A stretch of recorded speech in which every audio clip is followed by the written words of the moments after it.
Video, I will guide you how you can insert Naira sign in Excel. For this, you need to click on the insert and on the right side, click on the symbol. Click on the symbol and in the font, you need to select normal tags and in the subject, you need to select currency symbol.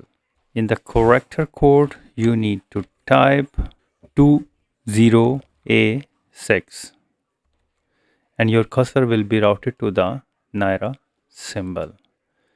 Click on insert, close it, and here it is.